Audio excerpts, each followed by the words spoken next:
Welcome, everyone, to the Daily Fantasy 5 for Saturday, May 11th. This is episode 81, and we are bringing you the 5 things you need to know today in the world of fantasy sports.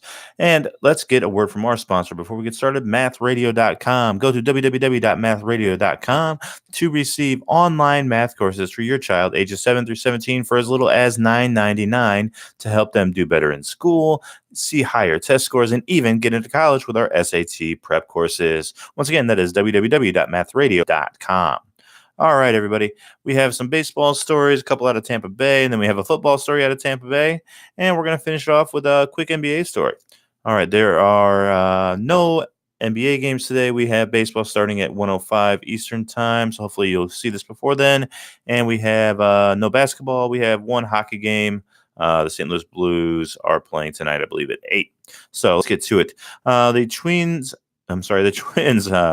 Gonzalez, only has a bruise after being kneed in the head last night. X-rays were negative. Third baseman Marwin Gonzalez was batting .211 with 2 home runs and 9 RBIs in 109 at-bats. So not a great start for Gonzalez, but at least he won't be out for an extended period of time after getting kneed in the head last night. Pretty scary stuff. Story number 2, we go to Tampa Bay. Arnold was traded to the Rays.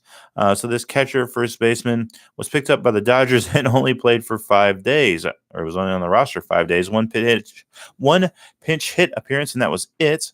However, he should be the starting catcher for the Rays as they have 2 catchers on the injured list. He is a lifetime .242 hitter with 47 home runs. Speaking of the Rays, pitcher Tyler Glasnow is going to be out 4 to 6 weeks. With a strained forearm. He was 6-1 with a 1.86 ERA. He had 55 strikeouts in 48 innings, so that'll be a blow for Glasnow owners. He was pitching very well this year. All right, staying in NBA, let's move to the football team.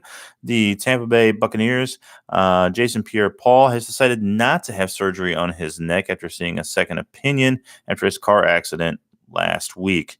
So the timetable for his return is very questionable. I had seen 4 to 6 months when he was planning on to have surgery, but now I guess that's up in the air. Either way, I don't expect him to be 100% this season. I expect him to miss a lot of this season. The Buccaneers went with a linebacker in the draft instead of picking up extra pass rush help. I think they would have gone a different direction now. Josh Allen was available at their pick. They went with a linebacker instead. I think this really hurts them. If this would have happened earlier, they probably would have taken the pass rusher. This, just along with everything else, I think keeps them in the bottom 5 of fantasy defenses this year, which should, help your streaming quarterbacks. If you're trying to stream a different quarterback in like a 2-team league every year, whoever's playing against Tampa Bay should put up some pretty good points. All right. And our 5th story is in the NBA. There are going to be no suspensions for the fourth quarter fight last night in the Nuggets. 2 nights ago in the Nuggets Trailblazers Game 6. So they will be both teams will be fully ready to go for the Game 7 tomorrow. The Game 7s tomorrow, I believe, start at 3:30. Let me just double check real quick. Yeah, the Trailblazers game is at 3:30. They play the Nuggets. And then the other Game 7 is the 76ers at the Raptors, and that game will be at 7 o'clock.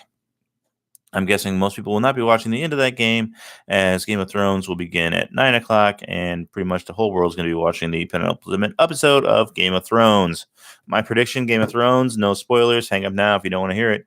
I am predicting that Dany dies, Jon becomes the king of the North, like the North, the wildlings, and Arya becomes queen of, not Arya, Sansa becomes queen of Westeros. So there you go.